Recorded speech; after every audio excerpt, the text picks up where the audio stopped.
আপোনালোকে জানিব যেতিয়া হিৰোশ্বিমা নাগাচাকিত যেতিয়া এটম বোম দিছিল তেতিয়া গোটেই বিশ্ব ধাৰসাৰ হৈ গৈছিল আৰু বৈজ্ঞানিকসকলে স্বীকাৰ কৰিছিল যে আমি এটম বোম বনালোঁ কিন্তু মানৱ জাতি বা জগতৰ কল্যাণ সাধন নহ'ল আৰু তেওঁলোকে ২৭জন বৈজ্ঞানিকে এখন গোহাৰি উলিয়াই দিলে যে এই জগতত বা এই ধাৰাধামত বা এই বিশ্বত যদি শান্তি স্থাপন কৰিবলগীয়া হয় তেন্তে গান্ধীৰ আদৰ্শ গ্ৰহণ কৰিব লাগিব কি আদৰ্শ অহিংসাই পৰম ধৰ্ম অস্ত্ৰৰে কেতিয়াও দেশ শাসন কৰিব নোৱাৰে আলেকজেণ্ডাৰে নোৱাৰিলে আলেকজেণ্ডাৰে ইখনৰ পাছত সিখন দেশ জয় কৰি আহিলে আহি পেলাই তেওঁ ঘূৰি ফুৰোঁতে এজোপা গছৰ তলত এজন লোকক দেখা পালে তেওঁৰ গাত কোনো বস্ত্ৰ নাই আৰু সেই লোকজনক সেই সাধুজনক সুধিলে যে তোমাৰ গাত বস্ত্ৰ নাই ইমান হাড় কঁপোৱা ঠাণ্ডা খাদ্যৰো তোমাৰ লগত কোনো যোগাৰ নাই কিন্তু তোমাৰ মনত ইমান প্ৰশান্তি ইমান আনন্দ কিয় আমিতো বহু দেশ জয় কৰিছোঁ কিন্তু শান্তি নাই আৰু যেন দেশ জয় কৰিম যেন মই গোটেই পৃথিৱীৰ একচ্ছত্ৰী ৰজা হ'ম আলেকজেণ্ডাৰ তেতিয়া আলেকজেণ্ডাৰে ক'লে যে ইমান তোমাৰ দুখ যেন লাগে বা তুমি ঠাণ্ডাত আছা বা খাদ্যৰ তোমাৰ অভাৱ কিন্তু মনৰ ইমান প্ৰশান্তি যেন এখন সুন্দৰ হাঁহিমুখীয়া মুখ লৈ তুমি জীৱন নিৰ্বাহ কৰিছা তোমাৰ মুখখনলৈ চালে যে জীৱনত তোমাৰ কোনো দুখ নাই এনেকুৱা অনুভৱ হয় তুমি কোন আচলতে তেতিয়া তেওঁ ক'লে যে জীৱনৰ আমি দুখ পাবলগীয়া মূল বস্তুটোৱে হ'ল যেতিয়ালৈকে আমাৰ আশাৰ বাসনা থাকিব তেতিয়ালৈকে আমি সদায় দুখী পালে নাপায় নাপালে পায় অৰ্থটো কি পালে নাপায় আৰু নাপালে পায় জীৱনত আপুনি ধন পালে ভাজ্যা পালে সতী সন্তান পালে ঐশ্বৰ্য বিভূতি পালে সন্মান পালে কিন্তু ঈশ্বৰ নাপালে সম্ভৱ হ'বনে আপোনাৰ জীৱন সফল হ'লনে কিন্তু আপুনি ধন নাই ভাজ্যা নাই সতী সন্তান নাই এটা থাকিবলৈ ঘৰ নাই কিন্তু ঈশ্বৰ দৰ্শন হৈছে তাতকৈ লাগে নে কিবা এই জীৱনত ঈশ্বৰ দৰ্শন কৰিব পৰা যিটো শক্তি বা যিটো প্ৰাপ্তি এইটো যদি কোনোবাই পাই গৈছে তেওঁ বাৰু জীৱনত একো নালাগে তেওঁ মানৱ জীৱন সফল হৈ গৈছে তেওঁ প্ৰশান্তি আৰু তেনেকুৱা প্ৰশান্তি বিদুৰ তেনেকুৱা প্ৰশান্তিত বিভীষণ তেওঁলোকে পৰম প্ৰশান্তি পায় গতিকে আলেকজেণ্ডাৰক ক'লে যে মই তোমাৰ ওচৰত দণ্ডতে পৰি মই শিক্ষা ল'ব বিচাৰোঁ তেতিয়া তেওঁ ক'লে কি শিকিবা তুমি বোলে মোক শিক্ষা দিয়ক তেতিয়া তেওঁ ক'লে তুমি গীতা অধ্যয়ন কৰা আলেকজেণ্ডাৰক ক'লে তো গীতা অধ্যয়ন কৰা তো গীতা অধ্যয়ন কৰিবলৈ আলেকজেণ্ডাৰ ঘূৰি গ'ল তেওঁৰ ওচৰত শিক্ষা দীক্ষা ল'লে যে গীতা অধ্যয়ন কৰিব আৰু এনেকৈ যাওঁতেই তেওঁ এখন নদী পাৰ হ'বলৈ নোৱাৰিলে তাতেই তেওঁ জীৱনৰ শেষ নিশ্বাস পেলালে তেওঁ জীৱনত গীতা অধ্যয়ন কৰা নহ'ল গতিকে তেওঁ জীৱনত গোটেই পৃথিৱী জয় কৰিছিলে কিন্তু তেওঁৰ জীৱনত কি হ'ল সাৰ্থকতা একো নহ'ল মনত ৰাখিব কথাখিনি গতিকে এই খাদ্য সংস্কাৰৰ ক্ষেত্ৰত যেতিয়ালৈকে শংকৰ মাধৱৰ নীতি আৰু আদৰ্শৰ মতে আমি চলিম বা চলিবলৈ যত্ন কৰিম তেতিয়া আপোনাৰ জীৱনত বা পৰিয়ালত আপোনাৰ সুখ আহিব আনন্দ আহিব এতিয়া নীতি আদৰ্শ বা কি শংকৰ মাধৱে কি নীতি আদৰ্শ দেখুৱাইছে কি নীতি আদৰ্শ দেখুৱাইছে অৰ্থাৎ গান্ধীজীৰ আদৰ্শ শংকৰ মাধৱে দেখুৱাইছে যেতিয়া গান্ধীজী অসমলৈ আহিছিল তেতিয়া গান্ধীজীয়ে কৈছিলে যে মই যিটো আশা কৰি যিটো ৰাম ৰাজ্য প্ৰতিষ্ঠা কৰাৰ আশাৰে অসমলৈ আহিছোঁ অসমত 500 বছৰ আগতেই ৰাম ৰাজ্য প্ৰতিষ্ঠা হৈছে কৃপাল শংকৰ গুৰুজনাৰ নীতিত মোৰ আৰু ইয়াত কৰিবলগীয়া একো নাই শংকৰ মাধৱৰ নীতি আৰু আদৰ্শত মানুহক এটা পথ দেখুৱাইছে যিটো শান্তিৰ পথ অশান্তিৰ পথ দেখুওৱা নাই আৰু য'তে শান্তি আছে তাতে আনন্দ আছে। শান্তিৰ পথটো কি? খাদ্যৰ জৰিয়তে কোনো জীৱৰ প্ৰতি তুমি হিংসা ভাৱ নাৰাখিবা। সমস্ত জীৱতে তুমি ঈশ্বৰময় দেখা। এইটোৱে হ'ল শংকৰ মাধৱৰ একশৰণ হৰিনাম ধৰ্মৰ মাৰ্গ, অৰ্থাৎ ভাগৱতী মাৰ্গ। আৰু এতিয়া সৰ্বভাৰততেই নহয়, পৃথিৱীৰ বিভিন্ন জেগাত গান্ধীজীৰ আদৰ্শ পালন কৰিবলৈ যত্ন কৰিছে। আজি ভাৰতবৰ্ষ বা পৃথিৱীৰ যিমানবিলাক ডাঙৰ ডাঙৰ মানুহ, যিমানবিলাক আপোনালোকৰ গণ্যত আছে, সকলো নিৰামিষভোজী। তেওঁলোকে মাংসহাৰী নহয়। আৰু মাংসহাৰী নোহোৱাৰ কাৰণে তেওঁলোকৰ জ্ঞান, তেওঁলোকৰ শক্তি অটুট আছে। এয়া হ'ল শংকৰ মাধৱৰ গান্ধীজীৰ নীতি আদৰ্শ। গান্ধীজীৰ মূল মহামন্ত্ৰ হ'ল অহিংসাই পৰম ধৰ্ম। আৰু এই অহিংসাই পৰম ধৰ্ম গ্ৰহণ কৰিবলৈ যিখন পৰিয়ালে বা যিখন সমাজে ব্যৱস্থা কৰিব, সেইখন সমাজক কোনো শক্তিয়ে পাছ পেলাব নোৱাৰে। আৰু সেই হেমভাই শংকৰ সংঘৰ অধিৱেশনত ভাষণ দিবলৈ গৈ এই কথাটো কৈছিল যে সংঘই গান্ধীজীৰ নীতি আৰু আদৰ্শ পালন কৰিছে। কি পালন কৰিছে? কি পালন কৰিছে?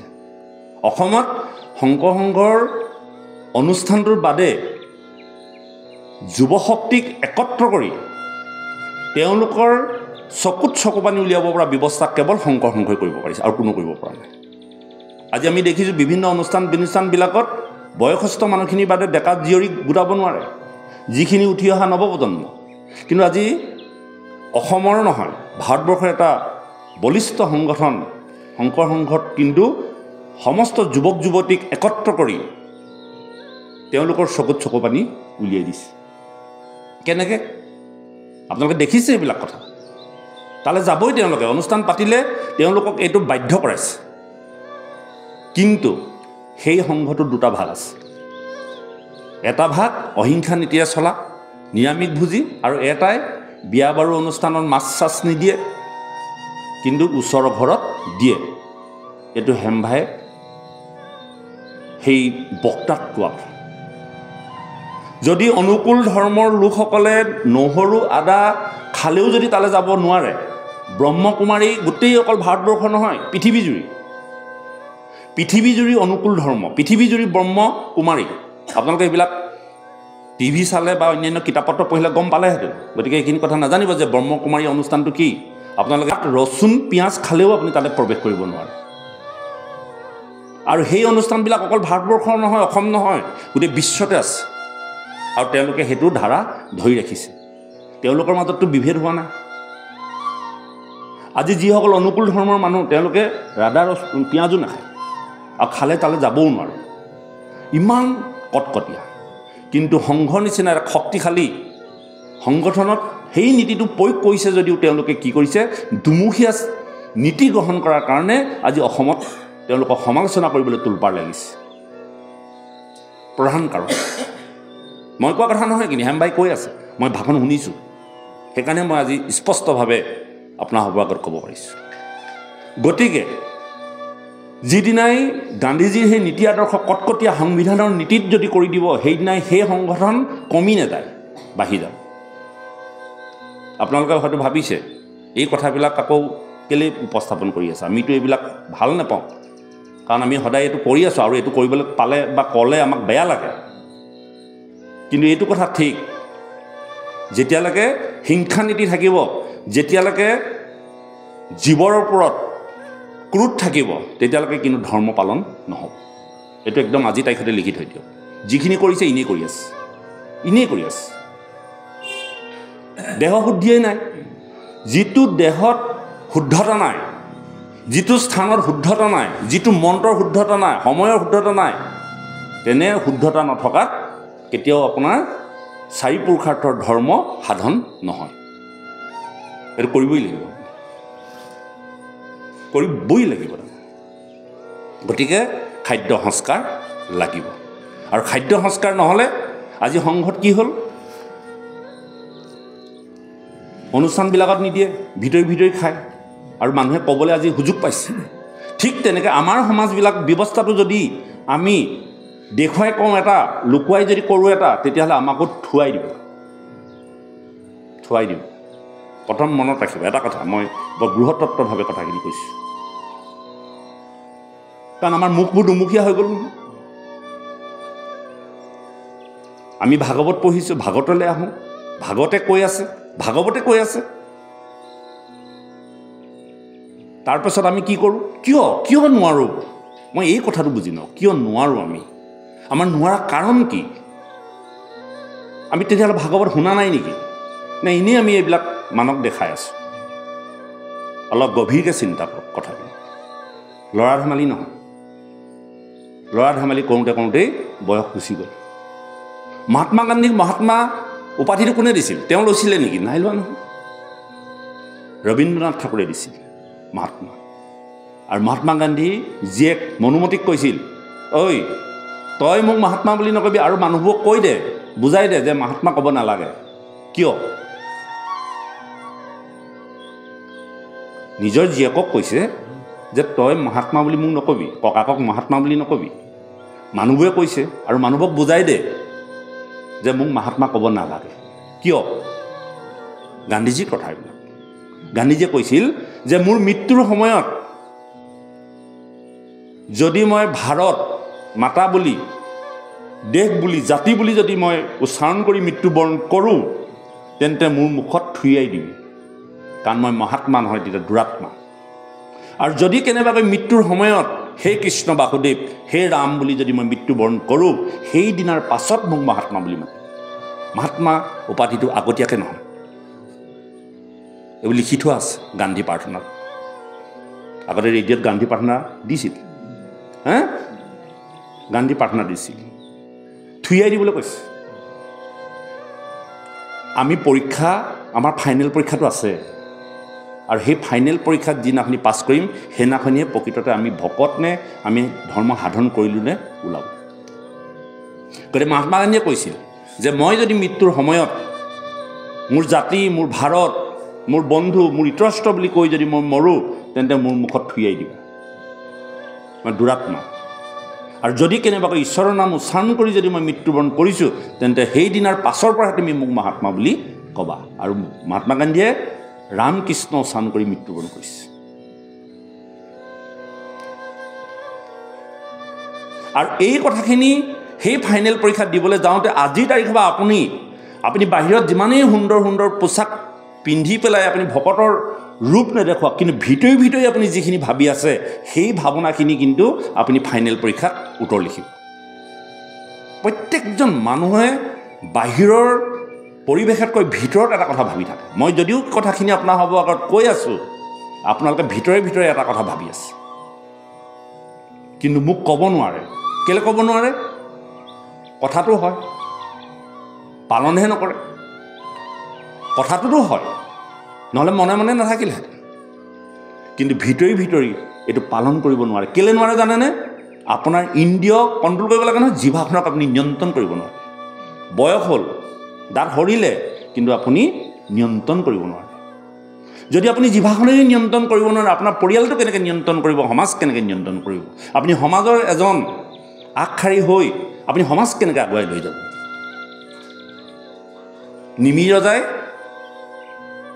নিমি ৰজাই 9জন সিদ্ধ পুৰুষক সুধিছিল ভাগৱত ধৰ্ম কি?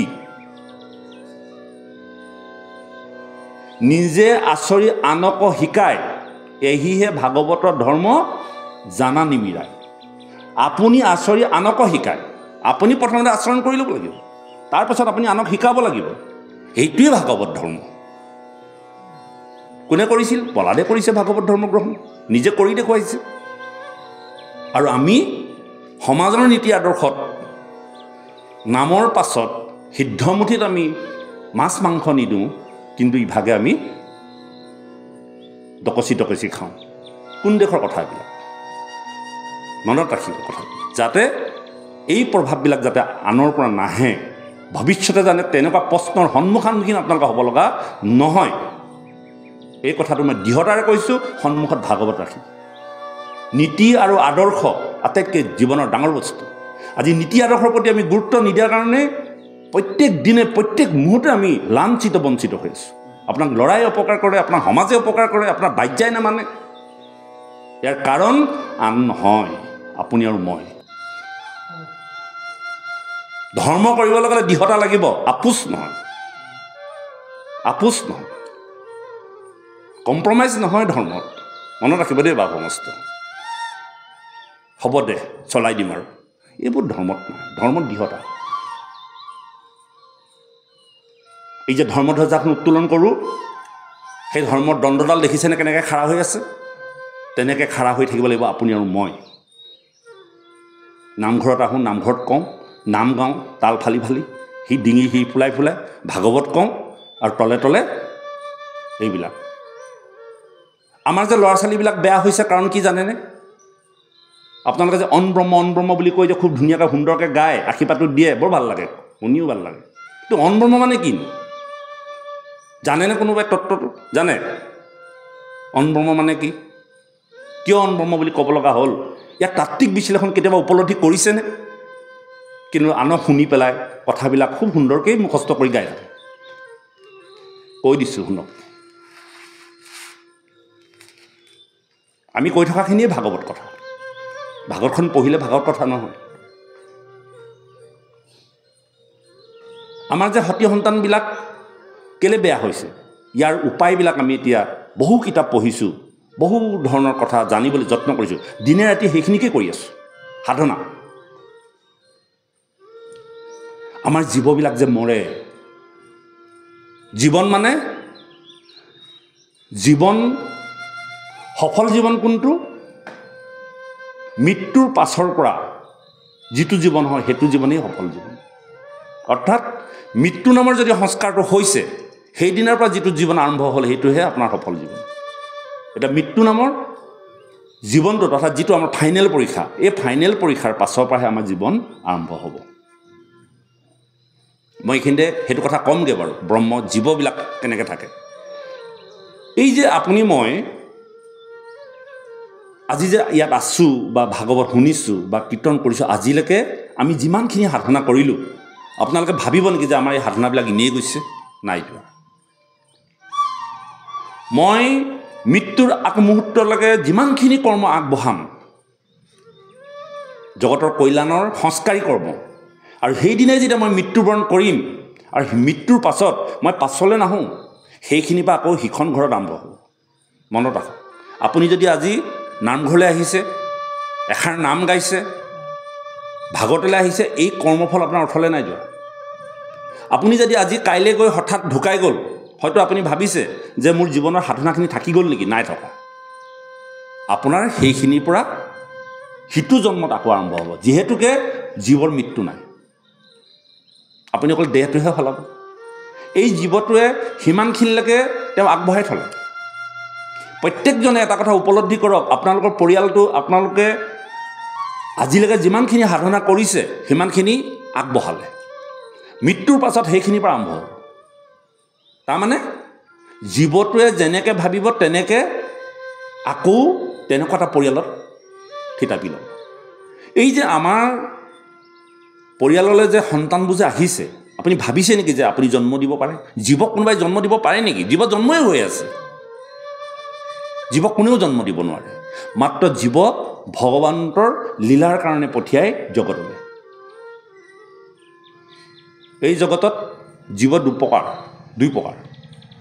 এক প্ৰকাৰে ভক্তি সাধনা কৰি ঈশ্বৰ প্ৰাপ্তি হৈ বৈকুণ্ঠগামী হৈ গুচি যায়, আৰু এক প্ৰকাৰে তেওঁলোকৰ জীৱনৰ কৰ্মৰ ফলত সেই জীৱটো আগবাঢ়ি যাব নোৱাৰে। আমি যে সদগতিৰ কাৰণে যে মানে এইটো শোকসভা পাতোঁ, এই যে আমি যে মৰা সকামবিলাক পাতোঁ, অৰ্থটো কি তাৰ? এই জীৱটো জানোচা ক'ৰবাত বাধাগ্ৰস্ত হৈ ৰৈ আছে, তেওঁ কৰিব নোৱাৰা কৰ্মখিনি সতী সন্তানে কৰে, থাকি গৈছে নেকি? কিন্তু আমি মৰা সকামবোৰ কেনেকৈ পাতোঁ বাৰু? সেই মানুহ ঘৰত 7 দিন ভাগৱত গাওঁ, গৃহস্থই ভাগৱত নুশুনে, অকল আপেল আঙুৰ কোনে কি আনিছে তাতেই ব্যস্ত থাকে। আচলতে সেই 7 দিন ভাগৱত শুনোৱাৰ মূল উদ্দেশ্যটো হ'ল, যাৰ পুত্ৰ হবে হৰিত শৰণলৈ হৰিগুণ গাৱে শুদ্ধ পাবি। তেওঁ পিতৃয়ে কৰিব নোৱাৰা যদি কিবা কাম থাকি গ'ল, সেই 7 দিনত সমাপন কৰে ঈশ্বৰৰ নাম গুণানুকীৰ্তন কৰি। আৰু জীৱটোৱে গৈ আকাশত ঘূৰি ফুৰে কেনেকৈ ঘূৰি ফুৰে জানেনে যেতিয়া জীৱটো গুচি গ'ল যদি তেওঁ এই জন্মত ভক্তি ধৰ্ম সাধন কৰিলে ভক্তি ধৰ্ম সাধন কৰাৰ লগে লগে তেওঁ বৈকুণ্ঠগামী হ'ল যদি তেওঁ সম্পূৰ্ণভাৱে কৰিছে যেনেকৈ কৃপালু শংকৰ গুৰুজনা বা মাধৱ মহাপুৰুষজনাৰ কথা কৈছোঁ মই তেনেকুৱা মহান মহৎ লোক বহুত আছে তেওঁলোকে জীৱন সাধন কৰি গুচি গ'ল আৰু যিসকলে কৰিব নোৱাৰিলে তেওঁলোকে এই জগতত আকাশত ঘূৰি ফুৰে কেনেকৈ ঘূৰি ফুৰে তাৰ গতিবেগটো জানেনে কিমান স্পীডটো মানে সেই জীৱটো আৰু সেই জীৱটো দেহহীন আপুনি মই নেদেখোঁ কেলৈ নেদেখোঁ জীৱটোতো আমি দেহটো জ্বলাই পেলালোঁ মুছলিমসকলেতো কবৰ দিয়েই দিলে সেই দেহ নাথাকে কেৱল জীৱটো আপুনি মই চৰ্মচকুৰে মনিব নোৱাৰোঁ সেই জীৱটো কিন্তু আকাশত ঘূৰি থাকে কেনেকৈ ঘূৰে জানেনে তাৰ স্পীড কিমান আপোনাৰ মোৰ ঘৰত অমিতা বা জাতিলাও বা অন্যান্য ফল মূলত যদি কিবা ভাইৰাছ লাগে পাতত দেখিছেনে পোপৰুৱা লাগি পাতখিলা মৰি যায় সেই পাতখিলা যদি আপুনি জোকাৰি ফুৰ মাৰি দিয়ে সেই ভাইৰাছটো উৰি গ'লে কিমান কিলোমিটাৰ যায় জানেনে 1 ছেকেণ্ডত 40 কিলোমিটাৰ 1 ছেকেণ্ড মানে এইটো এটা তিলিকিত যিমান সময় লাগে সেইটো 1 ছেকেণ্ড 1 ছেকেণ্ডত 40 কিলোমিটাৰ সেই ভাইৰাছটো গুচি যায় ইয়াৰ গতিবেগ ইমান স্পীড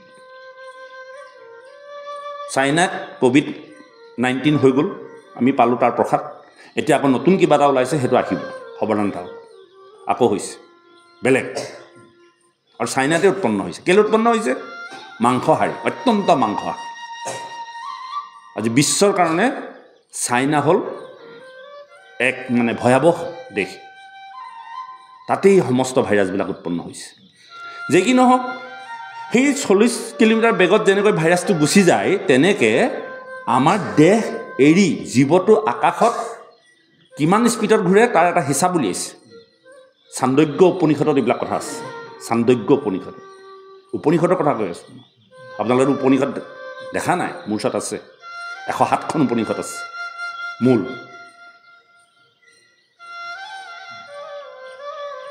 বেদৰ মূল তত্ত্ববিলাকত আছে উপনিষদত আছে আৰু উপনিষদৰ সাৰবিলাক হ'ল বেদান্তৰ সাৰ হ'ল মহাভাগৱত উপনিষদবিলাক বৰ চোকা ধেনু ধৰি খাই বুলি কয় নহয় চান্দোগ্য উপনিষদত এই কথাবিলাক আছে জীৱৰ সম্পৰ্কে আৰু এই জীৱটো যেতিয়া গ'ল সূৰ্যৰ পৰা পোহৰ আহিবলৈ পৃথিৱীলৈ কিমান সময় লাগে 1 ছেকেণ্ডত 4 লাখ কিমান এনেকৈ ঘণ্টা এটা আছে 4 লাখ 1 ছেকেণ্ডত পোহৰৰ গতি ইমান চোকা কথাটো গম পালেনে 4 লাখ কিলোমিটাৰ গতি 1 ছেকেণ্ডত পোহৰে গতি কৰে 4 লাখ এইটো বিজ্ঞানৰ কথা তাতোতকৈ গতিবেগ কাৰ বেছি ভগৱন্তই উঠি ফুৰা গৰুড় পক্ষী সেইকাৰণে ভগৱন্তই মাতিলে পটককৈ পায় গৰুড় পক্ষী তাতোতকৈ গতিবেগ বেছি তাতোতকৈ গতিবেগ কি বেছি মন আপোনাৰ মোৰ মাজত থকা যিটো মন নামৰ তত্ত্বটো আপুনি এতিয়া ভাবি দিয়ক আমেৰিকা পালোগৈ মন আৰু এই মনতকৈ গতিবেগ এই জীৱবিলাক যিটো জীৱ ইয়াৰ পৰা ওলাই যায় ইমান স্পীডত ঘূৰি থাকে কেতিয়াবা 10 দিন ঘূৰিব কেতিয়াবা এমাহ ঘূৰিব কেতিয়াবা এবছৰ ঘূৰিব কেতিয়াবা 1000 বছৰ বা 100 বছৰ তেওঁ ঘূৰি থাকে কেলৈ ঘূৰি থাকে এই জীৱটো মৰিব সময়ত যিটো ভাৱনাৰে মৰিলে তেনেকুৱা ভাৱনাৰ এহাল পিতৃ মাতৃ বিচাৰি ফুৰে একে ভাৱনা হ'ব লাগিব আপুনি বিচৰা বস্তুটো চিলাপথাৰলৈ গ'ল যিখন দোকানত পাম বুলি কৈছে আপুনি দোকানখন বিচাৰি ফুৰিব আপুনি বিচৰা বস্তুটো কোনখন দোকানত পাব সেইখন দোকানতহে আপুনি সোমাব বেলেগত সোমাব কিন্তু গেলামালৰ দোকানত নোসোমাই নহয় কাপোৰ কিনিবলৈ গৈ কথাটো গভীৰভাৱে ভাবক দেই জীৱ কেনেকৈ হয় চান্দোগ্য উপনিষদৰ কথা কৈ আছোঁ এইটো মই এইবিলাক ইমান তত্ত্ব মই উপলব্ধি কৰিব নোৱাৰোঁ মই কিতাপ পঢ়ি কৈ আছোঁ আপোনালোকৰ সুযোগ আৰু সুবিধা হৈছে পঢ়িছোঁ আমি অধ্যয়ন কৰিছোঁ আপোনালোকক ক'বৰ কাৰণে এইবিলাক কথা বুজাই দিবৰ কাৰণে সেই জীৱটোৱে এটা পৰিয়াল বিচাৰি ফুৰে যিটো পৰিয়ালৰ বা যিটো পিতৃ মাতৃ গৰ্ভেদি আহিব লাগিব তেওঁতো আৰু বেলেগত জন্ম হ'ব নোৱাৰে নহয় জীৱৰ মৰণ নাই নহয় তেওঁ একদম দ্ৰুত গতিত আকাশত ঘূৰিয়ে থাকে যেতিয়ালৈকে তেওঁ ভাৱনাৰ মতে পিতৃ মাতৃ এহাল নাপায় তেতিয়ালৈকে ঘূৰিয়ে থাকিব তেওঁ ভাৱনা মানে আপুনি মৃত্যুৰ সময়লৈকে কি ভাৱনা কৰিলে এতিয়া নামঘৰলৈ আহোঁতে ভকতেই হৈ আহিছে কিন্তু ভিতৰি কি ভাবি আছে যিটো ভিতৰি ভাবি আছে সেই ভাৱনাটোতে আপুনি মৃত্যুবৰণ কৰিব লাগিব আপুনি দেখুৱাই থকা এইটো এটা এনে মানে শ্ব' এইটো আপোনাৰ ৰূপ নহয় আচলতে প্ৰত্যেকজনৰ ভিতৰে এটা ৰূপ আছে যিটো মই নেদেখোঁ আপুনি নিজে জানিব নে বাপ মই হাজাৰবাৰ কৈ থাকিলেও ভিতৰি আপোনাৰ ভাৱে যিটো ভাবি আছে সেইটোহে মেইন আৰু সেই ভাৱনাটোৱে মৃত্যুবৰণ কৰে আৰু সেই মৃত্যুবৰণ কৰি সেই জীৱটোৱে যেতিয়া পাই গ'ল পিতৃ মাতৃহাল পালে বোলে মোৰ ভাৱনাৰ লগত এই পিতৃ মাতৃহাল মিল আছে লগে তেওঁ কি কৰে সেই জীৱটোৰ ডাৱৰত প্ৰৱেশ কৰে আকাশৰ ডাৱৰত প্ৰৱেশ কৰি বৰষুণ হয় আৰু বৰষুণ হৈ ক'ত পৰিব বৰষুণটো টোপালৰ ভিতৰত সোমাই যায় একদম ক্ষুদ্ৰমান কণিকাটো একদম আপুনি যেনেকৈ এটা চুলি টুকুৰা কোটি ভাগ কৰিলে তাৰ এটা মানে আপুনি যিটো আপুনি চকুৰে দেখিব নোৱাৰে জীৱন আমাৰ পদাৰ্থটো এনেকুৱা হেৰি নহয় এটা তত্ত্ব কিন্তু আমি দেখিব নোৱাৰোঁ দূৰবীক্ষণ জন্তুৱেও তাক উপলব্ধি কৰিব নোৱাৰে ইমান সৰু মাত্ৰ এটা কণিকা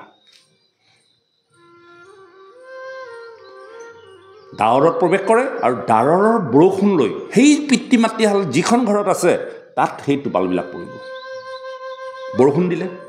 বৰষুণ দিয়াৰ লগে মাটিত পানীখিনি পৰিলে আৰু মাটিত পানীখিনি পৰি সেই পানীখিনি কিহে খালে আপোনাৰ ঘৰত থকা অমিতাজোপা আপোনাৰ ঘৰত থকা জাতিলাওজোপা আপোনাৰ ঘৰত থকা কলজোপাই মাটিৰ পৰা পানীখিনি খাইছে খালেনে আৰু খোৱাৰ লগে সেইজন পিতৃ অমিতাটোৰ যি চিট খাব যিটো ফাল খাব তেওঁ বা কল যিটো খাব সেই কলটোতহে প্ৰৱেশ হয় তেওঁ জানে তেওঁ ব্ৰহ্ম নহয় জানো তেওঁ জানে মানে এইটো কথা আপুনি মই নাজানো তেওঁ জানে যে এই পিতৃজনে এই কলথোকাৰ এই কলটোহে খাল আৰু সেই কলটোত তেওঁ প্ৰৱেশ কৰে সেই কলটোত থাকে সেই কলটো বা সেই অমিতা চকল বা সেই আপেল টুকুৰা খালে নহয় বা সেই অন্নমুঠি যি অন্ন আপুনি খাব প্ৰত্যেক দিনে খায় নহয় অন্ন সেই অন্নত প্ৰৱেশ কৰি থাকে প্ৰৱেশ কৰি পিতৃ গৰ্ভত প্ৰৱেশ কৰে খাদ্যৰূপে অনব্ৰহ্ম হিচাপে কথা কৈছোঁ আপোনালোকক ইয়াত আৰু যদি আৰু টোপনিয়াই গ'ল আৰু ফেল মাৰিব অনব্ৰহ্ম হিচাপে আপুনি গ্ৰহণ কৰিলে আৰু অনব্ৰহ্ম হিচাপে গ্ৰহণ কৰি পিতৃৰ তেজত প্ৰৱেশ কৰিলে আৰু সেই তেজ শুক্ৰলৈ বীৰ্যলৈ ৰূপান্তৰিত হ'ল আৰু সেই বীৰ্য মাতৃ গৰ্ভলৈ স্থানান্তৰিত হয় আৰু স্থানান্তৰিত হৈ আপোনাৰ ঘৰত আপোনাৰ সন্তানটো জন্ম হৈছে সেইকাৰণে অনব্ৰহ্মহাৰ ব্ৰহ্ম মানে জীৱ অনব্ৰহ্মহাৰ অনব্ৰহ্মে কৰি আছে জগতৰ উদ্ধাৰ এতিয়া আপোনাৰ ঘৰত থকা সতী সন্তানটো আপোনাৰ মন আৰু ভাৱনাৰ লগত মিল আছে বোলে বাপেকৰ নিচিনাই স্বভাৱ চৰিত্ৰবিলাক মাকৰ নিচিনাই কথাটো গম পালেনে যদি মোৰ ভাৱনাবিলাক বহুত উচ্চস্তৰীয় হৈ গ'ল মই নিম্ন স্তৰৰ ঘৰত মই জন্মগ্ৰহণ নকৰোঁ মই উচ্চস্তৰীয় ঘৰতেই জন্মগ্ৰহণ কৰিম আৰু এনেধৰণে আমাৰ পৰিয়ালবিলাকলৈ সন্তানবিলাক নামি আহে